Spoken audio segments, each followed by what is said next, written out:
Hola, ¿qué tal? Esta charla es para platicar sobre la mecánica de rocas, su origen, cómo se ha desarrollado y pues los diferentes eh, problemas que soluciona esta rama de la ingeniería.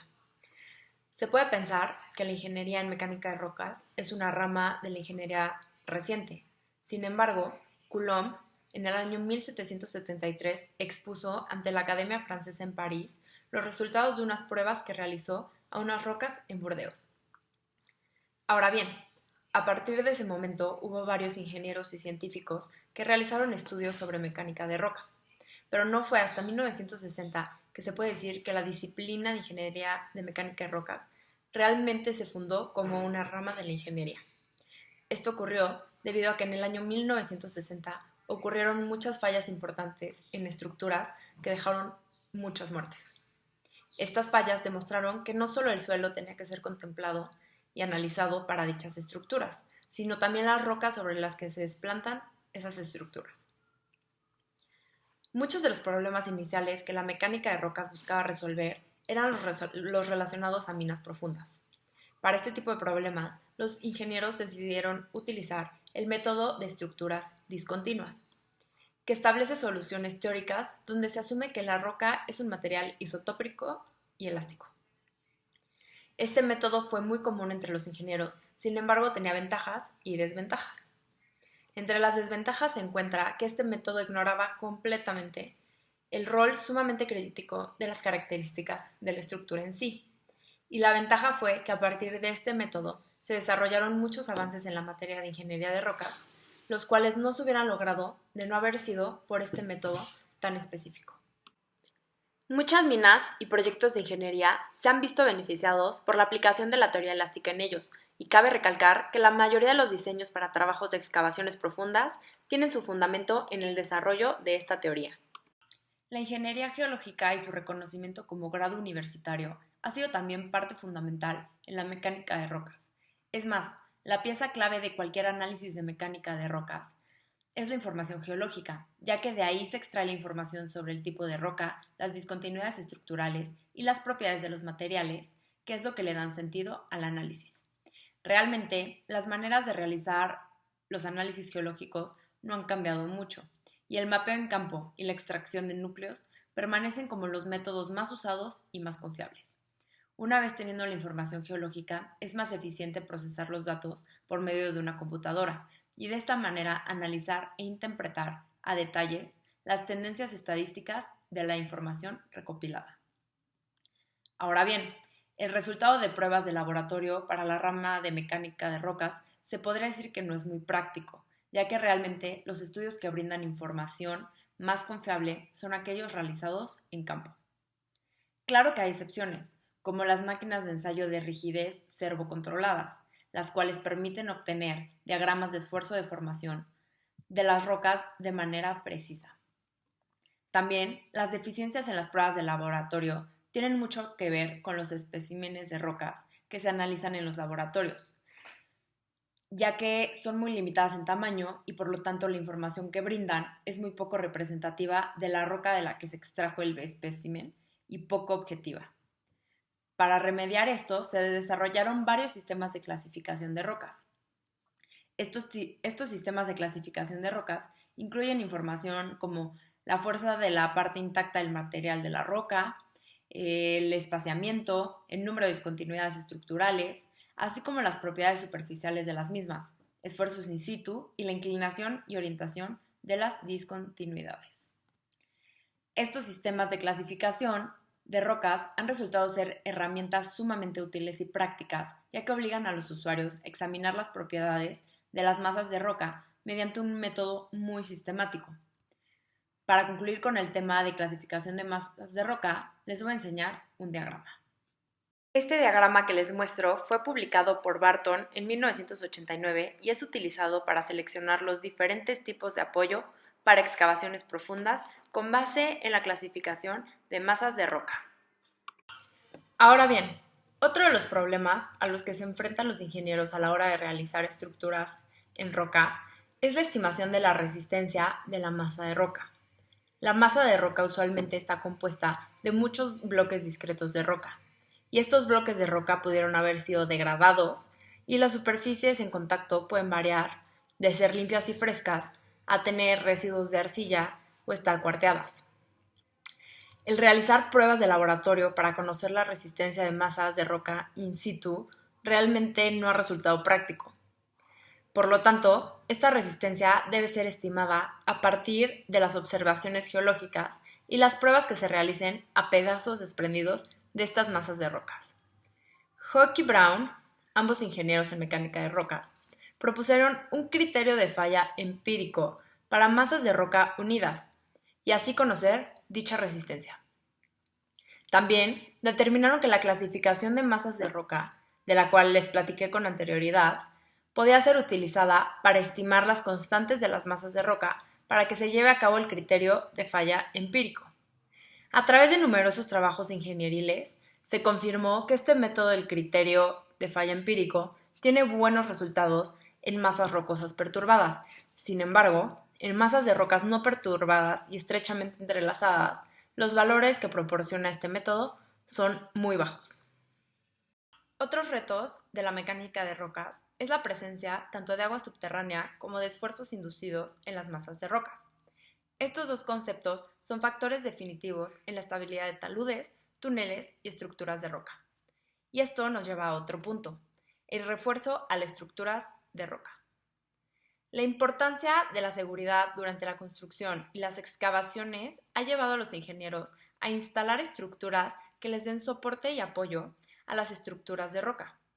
Estos diferentes tipos de apoyos estructurales han tenido un gran desarrollo en los últimos años, por lo tanto los ingenieros ya tienen de dónde elegir. En la construcción de túneles en suelos pobres, los revestimientos de concreto y apoyos de acero son muy comunes, pero para suelos que tienen mejores propiedades se están utilizando más comúnmente concreto lanzado y pernos de roca. Para minas ha habido una innovación importante que ha permitido que la seguridad durante las actividades mineras mejore y que los costos disminuyan. Esta innovación es la utilización de cables de acero no tensados y lechados, que también han sido efectivos y prácticos para la estabilización de taludes. Sin embargo, todavía hay mucha oportunidad de desarrollo e innovación para enfrentar problemas de este tipo y muchos otros. Ahora platiquemos sobre los diseños de estructuras de roca. Cada diseño en roca es único, ya que depende del tipo de roca, el tipo de estructura, las cargas del diseño y la función objetivo de la estructura que se está construyendo. Realmente no hay una serie de normas que garanticen factores de seguridad, estabilidad y un adecuado comportamiento. En las siguientes tablas que les voy a mostrar, se recopilan algunos de los problemas más comunes para la ingeniería en mecánica de rocas, parámetros críticos, métodos de análisis y el criterio de aceptación que aplica para varias estructuras de este tipo. Diré algunos ejemplos que se encuentran en dichas tablas, ya que son las estructuras que más me llamaron la atención. Como se puede observar, la primera estructura es el deslizamiento de tierras. Esto ocurre cuando hay una falla compleja en una superficie circular o casi circular y que involucra el deslizamiento en fallas. Su parámetro crítico son la presencia de fallas regionales, resistencia al cortante de materiales sobre la falla, distribución de agua subterránea en la pendiente y una carga sísmica potencial. Para analizar este tipo de estructuras se utiliza el método de equilibrio límite, análisis de elementos finitos o análisis de elementos discretos. Los criterios de aceptación para este problema es el monitoreo a largo plazo de los desplazamientos de la superficie para conocer los efectos de la remediación. En la última estructura de la tabla 1 se puede observar la estructura de rocas sueltas en pendientes rocosas. El problema en este tipo de estructura es el desprendimiento, deslizamiento y la caída de rocas sueltas. Los parámetros críticos en esta estructura son la geometría de la pendiente, la presencia de roca suelta, coeficientes de restitución del material que forma el talud y la presencia de estructuras para disminuir la caída y el rebote de las rocas sueltas. Los métodos de análisis que se utilizan para este tipo de estructura son el cálculo de trayectorias de las rocas sueltas con base en el cambio de velocidades en cada impacto y el análisis Monte Carlo. Los criterios de aceptación son ubicar la locación de las rocas que se han caído, al igual como su distribución, para determinar la magnitud de la caída de roca suelta potencial y de la efectividad de la remediación que se haya aplicado. En la tabla 2, en la cuarta fila, se observa la estructura de cimentación en pendientes de roca. Aquí el problema se encuentra en que hay una falla de pendiente ocasionada por una carga excesiva en la cimentación y un asentamiento diferencial debido a las propiedades de deformación ancítropas de las capas de roca. Los parámetros críticos en esta estructura son la orientación, inclinación, fuerza cortante de las características estructurales de la roca, la presencia de diferentes capas inclinadas con diferentes propiedades de deformación y la presencia de agua subterránea en la pendiente. Para este tipo de estructuras como métodos de análisis, se utiliza el método de equilibrio límite y análisis numérico. Los parámetros de aceptación son que el factor de seguridad contra deslizamiento debe ser mayor a 1.5 en condiciones normales y que los asentamientos diferenciales deben encontrarse entre el rango permitido por los ingenieros estructurales. En la tabla 3, en la primera fila, se observa la estructura de túneles de presión en proyectos hidroeléctricos. Los problemas que se presentan en este tipo de estructura son fugas de aguas excesivas por los revestimientos de concreto y la ruptura y pandeo de los soportes de acero debido a la deformación de la roca o por presión externa. Los parámetros críticos para esta estructura es la razón entre la presión hidráulica máxima en el túnel y el esfuerzo principal mínimo en la roca que rodea el túnel, la longitud de los apoyos de acero, la efectividad de la lechada y los niveles de agua en las masas de roca. Los métodos de análisis para esta estructura son mapas topográficos precisos, análisis de esfuerzos en las secciones paralelas y perpendiculares a los ejes del túnel y la comparación entre la presión hidráulica máxima en el túnel y el esfuerzo principal mínimo para definir la longitud de los apoyos de acero. Los parámetros de aceptación son que los apoyos de acero deben ser colocados donde el esfuerzo principal mínimo es menor a 1.3 veces la máxima altura estática para operaciones hidroeléctricas típicas o 1.15 veces para operaciones con presiones muy bajas. Finalmente, en la tabla 4, en la primera fila se observa la estructura de pilares. El problema en este tipo de estructura es el agrietamiento de los pilares progresivamente hasta llegar al colapso. Los parámetros críticos en esta estructura es la fuerza de las rocas que conforman los pilares, la presencia de características estructurales no favorables, la geometría del pilar, especialmente la razón entre el ancho y la altura, y la razón de extracción relacionada a la geometría de la mina. Los métodos de análisis para esta estructura son el análisis de áreas tributarias para conocer los esfuerzos de los pilares y conocer el factor de seguridad, y para la geometría de la mina se puede utilizar métodos numéricos. Finalmente, el parámetro de aceptación para esta estructura es que el factor de seguridad para pilas permanentes debe ser mayor a 1.6. Ahora hablemos sobre la fuerza de resistencia al corte. Todas las masas de roca presentan discontinuidades en diferentes formas y tamaños, planos, juntas, zonas de corte y fallas. Es importante analizar la resistencia al corte de estas discontinuidades para observar la estabilidad del sistema completo. En una prueba de resistencia al corte, un espécimen de roca es sometido a esfuerzos normales a su plano y se mide el esfuerzo cortante necesario para que exista un desplazamiento. Los esfuerzos se denotan con la letra griega sigma, el esfuerzo cortante se denota con la letra tau y el desplazamiento con delta. Se puede observar en el diagrama que está en la pantalla.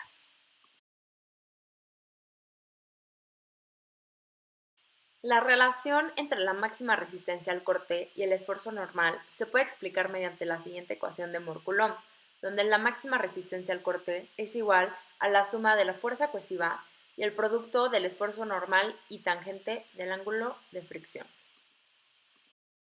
La cohesión o fuerza cohesiva es un término de la mecánica de suelos que ha sido adoptado por la rama de ingeniería en mecánica de rocas.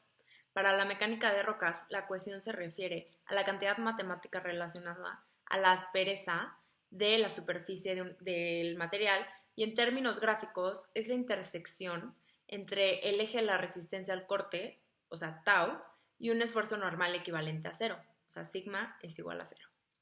Y el ángulo de fricción es elemental para conocer la resistencia al corte de un material y este valor se obtiene utilizando el equipo que a continuación les voy a mostrar. Esta máquina es realmente muy simple y al tener un brazo de palanca mecánico se garantiza que el esfuerzo normal aplicado al espécimen va a permanecer constante durante toda la prueba. Esto es importante ya que si se usara una máquina con funcionamiento hidráulico o neumático, el esfuerzo normal aplicado podría no ser constante y esto afectaría los resultados de la prueba y su futura interpretación. Sin embargo, algo en lo que sí se debe ser muy cuidadoso es en el manejo del espécimen y su posicionamiento en la máquina, ya que si no se encontrara alineado, sería necesario corregir el ángulo. Al principio de esta charla comenté sobre el criterio de falla empírico de Hoek y Brown. Bueno, retomando el tema, después de que estos dos ingenieros propusieron este criterio de falla, se observó que muchas veces no era muy confiable y por lo tanto se fue modificando para que su aplicación incluyera circunstancias que no se habían pensado originalmente.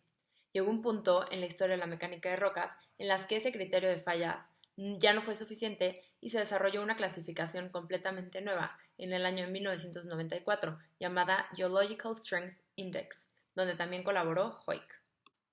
Esta tabla muestra esa nueva clasificación y se puede observar la estructura en el lado izquierdo y las condiciones de las superficies de esas estructuras en el lado derecho. La fuerza de una masa de roca unida depende de las propiedades de las partes de la roca intacta y también de su capacidad de libertad de movimiento bajo ciertos esfuerzos. Esta libertad depende de la figura geométrica de la roca intacta y de las condiciones de las superficies que separan a estas rocas. Una roca angular con piezas limpias va a tener mucho más resistencia que una roca redondeada con material desgastado y alterado. Lo que hace el Geological Strength Index, o en español el índice geológico de fuerza, es brindar un sistema para estimar la reducción en resistencia de una masa de roca dependiendo de las diferentes condiciones geológicas que existan. Una vez que el índice geológico de fuerza ha sido estimado, se utilizan las fórmulas que voy a mostrar a continuación para calcular los parámetros que describen las características de resistencia de una masa de roca. Esta es la fórmula general de Hoek para encontrar y calcular los parámetros que describen las características de resistencia que tiene una masa de roca. Para un índice geológico de fuerza mayor a 25, o sea, rocas de buena a mediana calidad, se usa la fórmula para el criterio de Hoek-Brown, pero con el valor de S que se muestra en la ecuación 11.11 y A siendo 0.5. Para un índice geológico de fuerza menor a 25, o sea, rocas de muy baja calidad, se usa la misma fórmula de Hoek-Brown, pero con S siendo 0 y A teniendo el valor de la ecuación 11.14. Ahora bien, uno de los problemas prácticos que surgen cuando se está evaluando el índice geológico de fuerza en campo está estrechamente relacionado con los daños que se ocasionan al haber detonaciones. Al haber una detonación, se perturba la masa de roca y hay considerables diferencias entre la superficie de una masa de roca que ha sido excavada con detonaciones controladas y una masa de roca que ha tenido detonaciones a granel. Cuando sea posible y ustedes se encuentren en una situación parecida, es preferible estimar el índice geológico de fuerza de la superficie que no haya sido dañada, ya que lo que en realidad se busca es obtener las propiedades de una roca no perturbada. En esta imagen justo podemos observar lo que acabamos de comentar. En la parte izquierda de la imagen se puede observar cómo la superficie de la roca se encuentra limpia, ya que eso fue parte de una excavación con detonaciones controladas, mientras que la parte izquierda fue el resultado de detonaciones no controladas o a granel. En este caso, la roca que se detonó fue un gneiss y es importante observar esto en campo. Hemos llegado al final de la charla y para concluir tengo varios puntos que quisiera recalcar. En primer lugar, creo que fue fundamental que en el pasado se discerniera entre mecánica de suelos y mecánica de rocas, ya que a fin de cuentas son dos materiales completamente diferentes que conforman estructuras complejas totalmente diferentes. El que haya ocurrido esa bifurcación dio pie a muchos desarrollos e innovaciones en el ámbito de las rocas. En segundo lugar, la mecánica de rocas enfrenta varios retos, y aunque en la actualidad ya hay varios métodos de análisis y remediación, nunca es tarde para seguir trabajando en mejorar lo ya existente o inventar nuevas soluciones. En lo personal, creo que inventar nuevas soluciones es lo que le da a la ingeniería ese toque tan especial. Finalmente, la mecánica de rocas no es un conjunto de normas, sino cada caso es especial, único y depende mucho de la persona que esté estudiando dicho caso. Todo lo que platiqué fue una breve introducción a lo poco que conozco de esta rama de la ingeniería y espero con el tiempo empaparme más de conocimientos relacionados a esto. Les agradezco mucho su atención. Hasta luego.